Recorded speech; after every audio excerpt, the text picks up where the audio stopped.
My beloved brothers and sisters, members of the American family, on this day, we as a nation have a great deal to be thankful for. I'm actually, funny enough, the youngest black college founder in U.S. history. I actually stand alongside the heels of Mary McLeod Bethune, of Frederick Douglass, of Tuskegee University and Bethune-Cookman, respectively. So to know and to get to know John Lewis was truly an incredible experience.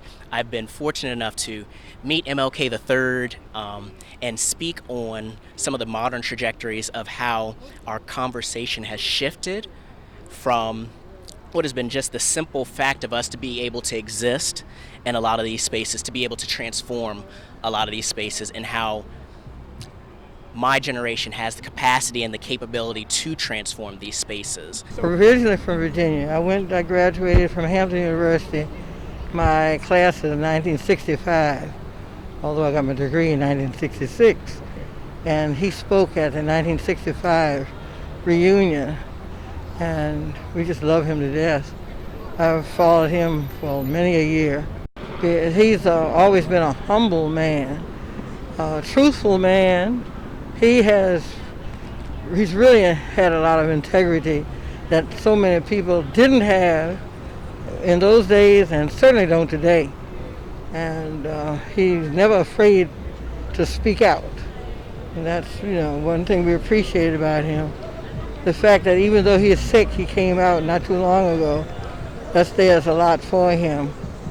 And I thought it was really touching about his family to say how they see everybody honors him as a civil rights hero, but they know him as a husband and a father, and that says so much about that man. He never forgot his roots, and he was always the same.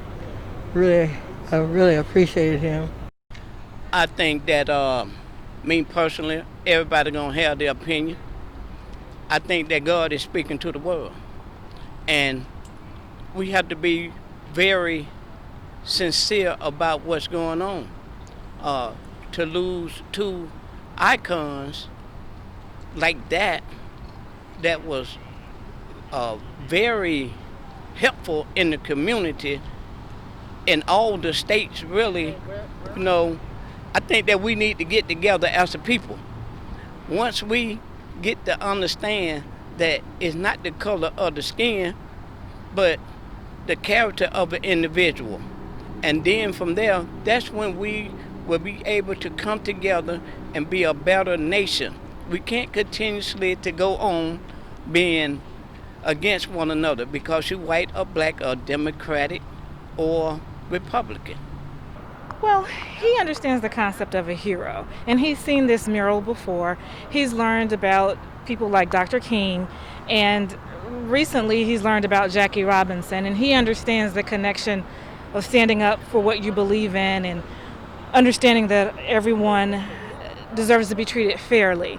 And I wanted him to see someone who was alive during his lifetime, who gave their lifetime of ensuring, or at least trying to work towards, that equality for everyone.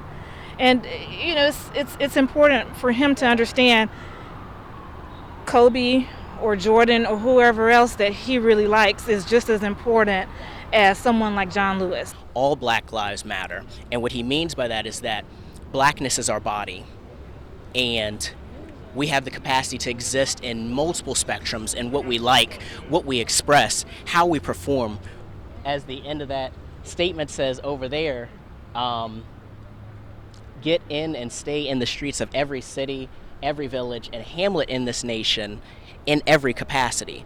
So we have the capacity to be and own a multi-million-dollar industry. We have the capacity to be the youngest black college founder. We have the capacity to do all these things that we are starting. And that's why John Lewis was so important, why MLK was so important, because they gave us that first step sort of to be in this space.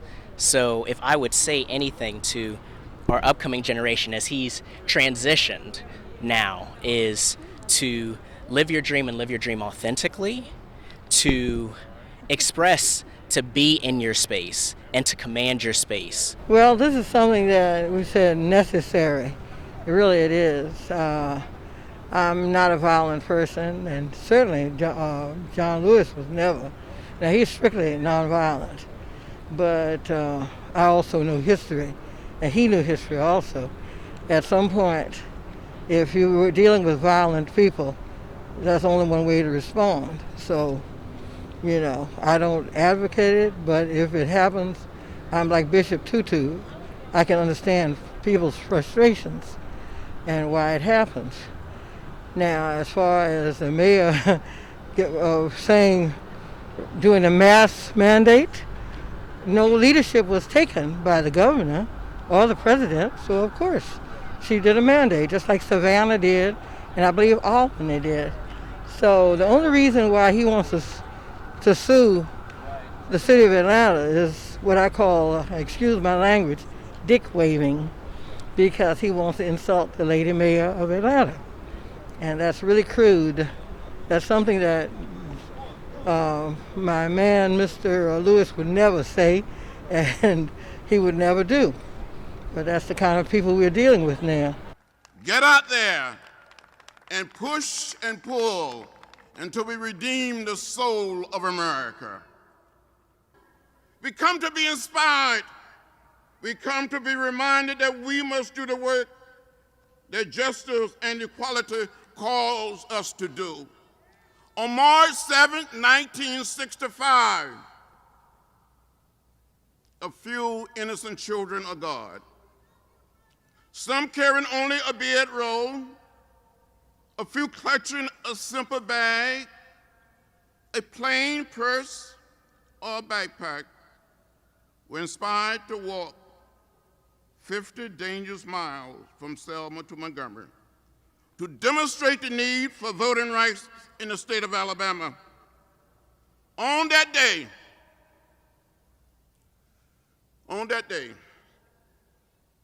600 people marched into history, walking 2 by 2 down the sidewalk, not interfering with the free flow of trade and commerce, not interfering with traffic,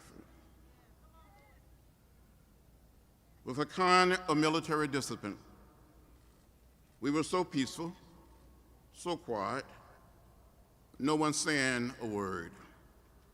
We were beaten, tear gassed.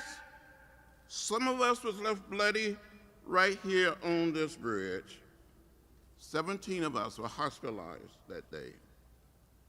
But we never became bitter or hostile.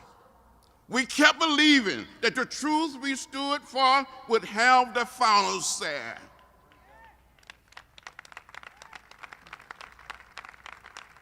This city, on the banks of the Alabama River, gave birth to a movement that changed this nation forever. Our country will never, ever be the same because of what happened on this bridge.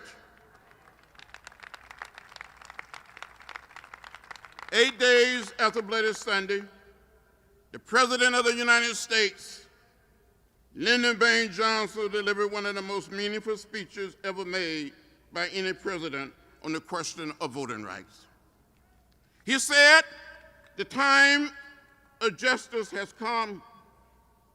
I believe sincerely that no force can hold it back." He went on to say, "It is right in the eyes of man and God that it should come." He said, "At times, history and fate meet at a single time and a single place to shape a turning point in man's unending search for freedom." He went on to say, "So it was at Lexington and Concord. So it was at Appomattox. So it was in Selma, Alabama." Each of us must go back to our homes after this celebration and build on the legacy of the March of 1965. The Selma movement is saying today that we all can do something. So I said to you, don't give up on the things that have great meaning to you. Don't get lost in a sea of despair. Stand up for what you believe. Because in the final analysis, we are one people, one family, the human family. We all live in the same house, the American house, the world house. We're black, we're white, we are Hispanic, Asian American, Native American, but we're one people. Thank you. You're watching the MVP TV network.